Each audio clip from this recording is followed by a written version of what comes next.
মুছলমানক বদনাম কৰাৰ ষড়যন্ত্ৰ। মুছলমানৰ নাম ৰাখি বেংকত কৰিছিল 5 কোটি টকাৰ ডকাইতি। মুছলমানৰ নাম ৰাখি বেংকত কৰিছিল 5 কোটি টকাৰ ডকাইতি। প্ৰথমতে ইউটিউবত চাই হিন্দু যুৱকে নাম ৰাখিছিল মুছলমানৰ নাম।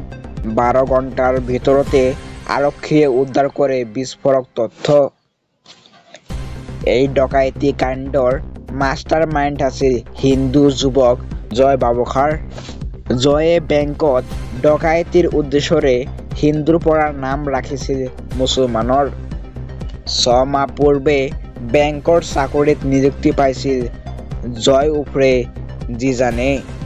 4জন সতীৰ্থৰ সৈতে ৰচিছিল বেংক ডকাইতিৰ পৰিকল্পনা। উজ্জয়নৰ SBIৰ মহানন্দা শাখাত প্ৰৱেশ কৰিছিল ডকাইতৰ দল। বেংক ডকাইতিৰ পূৰ্বে জয়ে পৰিৱৰ্তন কৰিছিল ধৰ্ম। বেংকত প্ৰৱেশ কৰি লুটিছিল 5 কোটি টকাৰ অলংকাৰ।